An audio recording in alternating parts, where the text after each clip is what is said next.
Page number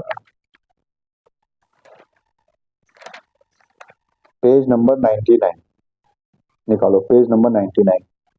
अब ये चीज यहां से पढ़ेंगे, उसके बाद इस चीज को दोबारा नहीं पढ़ेंगे। पेज नंबर 99 निकालो। इसलिए मैं तो अच्छा, मैंने तुम्हें पहले भी बताया था 2-3 दिन पहले, जब हम एक अकाउंट्स का क्वेश्चन सॉल्व कर रहे थे, उसमें थोड़ा सा टेक्स्ट का पार्ट आया था, जो बताया था ना, कौन सा सेक्शन बताया था, याद है? सेक्शन तो बताया था मैंने, सेक्शन 49, ठीक है। ऐसा हम ऐसे बोल सकते हैं, सेक्शन 49 ब्रैकेट 5, ठीक है। सेक्शन 49 ब्रैकेट 5, ये याद रखना है आपने। ये क्या कहता है, rule for utilization of input tax credit. समझ गए? हमने क्या कहा था, सिंपल सी बात थी, 3 तरीके के टैक्स थे, IGST, ठीक है, उसके बाद हम बोल सकते हैं CGST, उसके बाद है SGST, ठीक है। ये टैक्स हो गए।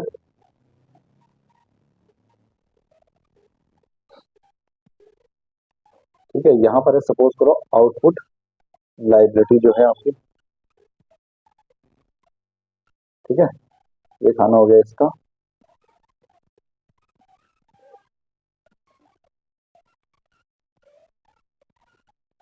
ऐसे समझते हैं इसको, ठीक है। क्या पता आप लोगों को थोड़ा सा आसान लगे ऐसे में। तो कहने का मतलब है, सबसे पहले IGST है, सबसे पहले क्या है, IGST है।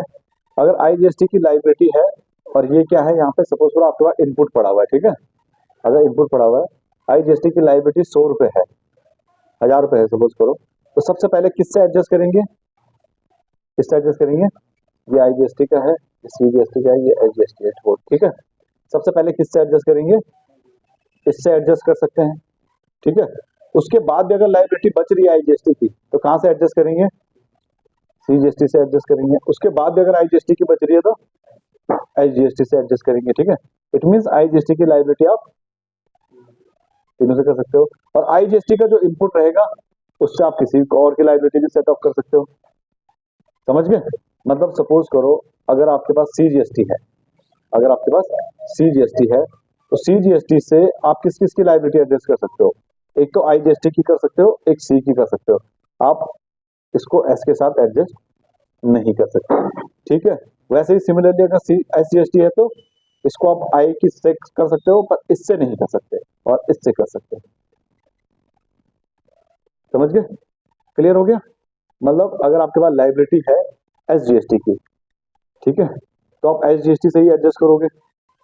अगर आपके पास IGST का इनपुट पड़ा है, तो उससे भी कर सकते हो। सबसे पहले क्या खत्म करना है, IGST। सबसे पहले क्या खत्म करना है, IGST खत्म करना है, ठीक है। सपोज करो आपके पास IGST का इनपुट पड़ा होता है 1 लाख रुपए, आपके पास IGST का इनपुट पड़ा है 1 लाख रुपए, ठीक है, और आपके पास CGST की लाइबिलिटी है, पहले IGST की मान लेते हैं, IGST की लाइबिलिटी है सपोज करो 50,000 रुपए। तो सबसे पहले तो किससे कर लेंगे, IGST को IGST से खत्म कर लेंगे। फिर आपके पास IGST का इनपुट कितना बच गया, 50,000 बच गया, ठीक है। उसमें आपने देखना है कि आपको कहां फायदा है, आपको कहां फायदा है। आप क्या करोगे, पहले C से भी कर सकते हो, S से भी कर सकते हो। सपोज करो आपके पास, सपोज मेरे पास इनपुट है IGST का, कितना, 50,000 रुपए, इसको ध्यान से समझो। और यहां पर SGST है, इनपुट कितना है मेरे पास, 1,10,000, ठीक है, और आउटपुट कितना है, 40,000, ठीक है। वैसे ही CGST है, इनपुट कितना है, 10,000, और आउटपुट कितना है, 70,000। अब हमें इसको ऐसे एडजस्ट करना है कि हमारा फायदा हो, ऐसे एडजस्ट करना है कि फायदा हो। मेरे पास 2 ऑप्शन है, या तो मैं क्या करूं, इसको C के साथ एडजस्ट कर लूं, या S के साथ एडजस्ट कर लूं, ठीक है। ऐसा नहीं है कि आप दोनों के साथ नहीं कर सकते, दोनों के साथ भी कर सकते हो, ठीक है। अगर आपका एक कर लिया, फिर उसके बाद बच गया, तो हम दूसरे के साथ तो कर ही रहे हैं ना। मैं क्या करता हूँ, पहले जो 40 लाख रुपए मेरा आउटपुट है, अगर मैं डायरेक्टली 50,000 का इनपुट इससे एडजस्ट कर लेता हूँ, तो क्या होगा, मेरा SGST की लायबिलिटी तो चलो क्या होगी, नील हो गई, ठीक है। और इनपुट बच गया मेरा 1, 10 ये बच गया, ठीक है। पर अभी आईजीएसटी में बैलेंस है, क्योंकि 40 यहां से किया है तो कितना बच गया 10। अब मैं 10 यहां से एडजस्ट करूंगा, 10 यहां से एडजस्ट कर लिया मैंने। ये कितनी लाइबिलिटी बन गई, 60,000 आउटपुट बच गया, 60,000 में से 10,000 रुपए इसका इनपुट है ही, तो कितना पे करना पड़ गया मुझे, 50,000 रुपए पे करना पड़ गया। ये बंद हो गया क्या चार्जिंग, अब हुआ ना, ठीक है। अब मुझे कितना पे करना पड़ गया, 50,000 पे करना बन गया। अब दूसरे मेरे पास क्या ऑप्शन है, ये है दूसरा ऑप्शन, ये कि मैं जो आईजीएसटी का बैलेंस है ना मेरा, इसको इसके साथ कुछ नहीं करता, आईजीएसटी के साथ कुछ नहीं करता, इसको मैं नीचे ले आता हूँ सीधे, कहाँ एडजस्ट करता हूँ, सीजीएसटी के साथ। अब सीजीएसटी के साथ मैंने किया 50,000 यहाँ का यहाँ मैंने एडजस्ट कर लिया, -50 कर लिया, तो बचा ही कितना आउटपुट, 20 की लाइबिलिटी बच गई और 10 का इनपुट है ही, तो कितना पे करना पड़ेगा, खाली 10,000। और यहाँ तो मेरा इनपुट ऑलरेडी ज्यादा था, समझ गए, इनपुट मेरा ऑलरेडी ज्यादा था, तो 40 आउटपुट है, ये मेरा रिफंड बन ही रहा है, कितना बन रहा है 70,000, समझ गए। मतलब आपने देखना है कि अगर आईजीएसटी का इनपुट पड़ा है तो कहाँ आपको फायदा है, ढेर चाल में नहीं चलना कि भाई साहब यहाँ के साथ ही मार लो पहले, ठीक है, पहले देखना है कहाँ फायदा है, वो आपने वैसे एडजस्ट करना है, समझ गए। तो मोटा मोटी हम कहना चाहें तो ये कह सकते हैं कि एसजीएसटी का जो है वो सीजीएसटी से एडजस्ट नहीं होगी लायबिलिटी, ठीक है, और आप सीजीएसटी का जो इनपुट है वो एसजीएसटी से एडजस्ट नहीं कर सकते। आईजीएसटी आप किसी के साथ भी कर सकते हो, समझ गए, और आईजीएसटी की पेमेंट आप किसी भी टैक्स से कर सकते हो, क्लियर हो गया। सबसे पहले नील किसको करना है, आईजीएसटी को सबसे पहले नील किसको करना है, आईजीएसटी का जो इनपुट रहेगा सबसे पहले उसको खत्म करो। इंटर स्टेट सप्लाई का मतलब क्या, कौन सा टैक्स लगेगा, आईजीएसटी, ठीक है। हाँ, अच्छा, यूनियन टेरिटरीज अगर है तो उसमें कौन सा टैक्स लगता है, एक तो सीजीएसटी तो लगेगा ही लगेगा, दूसरा यूटीजीएसटी, ठीक है। पर कुछ ऐसी यूनियन टेरिटरीज हैं जिसमें जीएसटी ने बोला है कि भैया ये हम स्टेट नहीं मानेंगे, ठीक है। जैसे हमने दिल्ली का एक एग्जांपल दिया था, तुमने देखा होगा, उसमें क्या बोलते हैं उसको, उसमें एसजीएसटी और सीजीएसटी लगा हुआ है ना, तो इसलिए लगा हुआ है क्योंकि जीएसटी के हिसाब से दिल्ली जो है स्टेट है, ठीक है। Mister x is a dealer registered in GST and has purchased goods from Haryana rupees 10 lakh। IGST कितना पे किया, 12%। Goods were sold in Delhi, registered कहाँ था,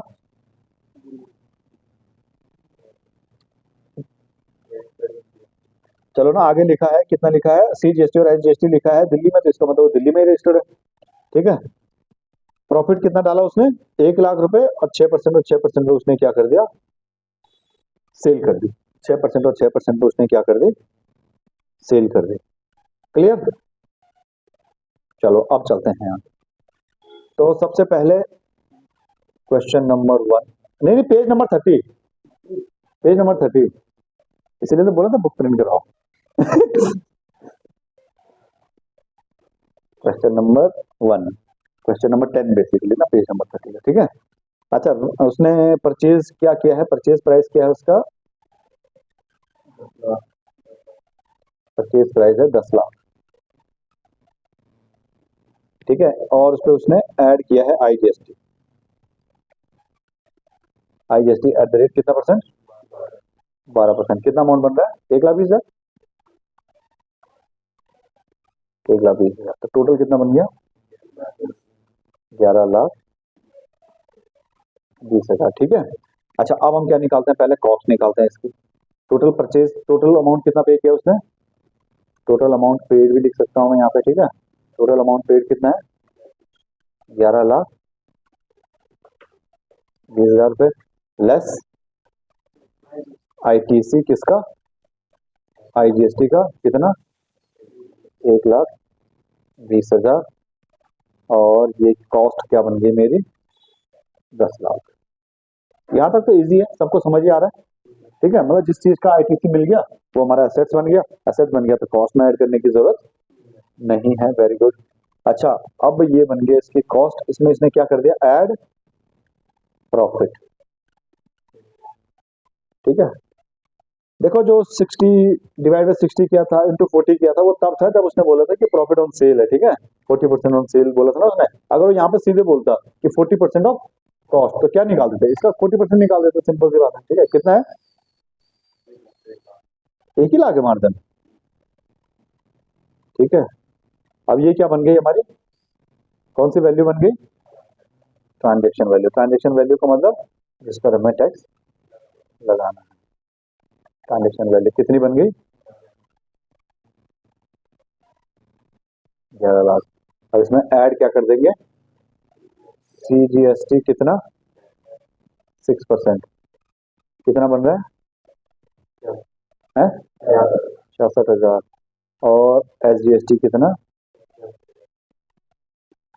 66,000। टोटल कितना बन गया, 12,32,000। ठीक है, अब निकालते हैं नेट टैक्स। ठीक है, अब क्या करेंगे हम, नेट टैक्स कैलकुलेट करेंगे। 66,000 अपने आउटपुट है, और इनपुट कितना है, इनपुट कितना है IGST का, 1,20,000 ना। ठीक है, अब निकालो, और नेट टैक्स। ठीक है, देखो सबसे पहले CGST किसका निकालेंगे, CGST का। आउटपुट कितना है, आउटपुट टैक्स कितना है, 66,000। ठीक है, लेस ITC ऑफ किसका, IGST। कितना था, 1,20,000 था, तो यहाँ कितना एडजस्ट करेंगे, खाली 66 ही तो करेंगे, ये पूरा यही कर दोगे कि नहीं चाहिए। तो अब नेट टैक्स पेएबल कितना बन गया, कौन सा टैक्स, CGST कितना बन गया, नील। अच्छा, अब ITC कितना बच गया उसका, 1,20 में से 66 घटा दो, 54,000 रुपये बच गया। ठीक है, अब यहाँ आ जाओ, आउटपुट टैक्स कितना है, कौन सा टैक्स है अब ये, SGST। आउटपुट टैक्स कितना है, 66,000 रुपये, लेस क्या कर देंगे, ITC किसका, IGST। अब 54 बचा था, तो 54 ही एडजस्ट हो पाएगा भाई साहब। ठीक है, इतना ही बचा था ना। हाँ, अब नेट टैक्स पेएबल कितना है, SGST कितना, 12,000। ऐसे ही आंसर आ रहा है उसमें भी, इतना ही है। ठीक है, ओके, ये समझ आ गया, क्लियर। तो मैंने आपको केस बना के बता दिया कि आपको कैसे फायदा हो सकता है जब SGST का इनपुट ज्यादा हो, और SGST की लायबिलिटी, और CGST का जो है इनपुट कम हो, या किसी अलग भी हो सकता है केस। ठीक है, तो आपने कैलकुलेशन करके जरूर देखना है। समझ गए, ये क्वेश्चन हो गया।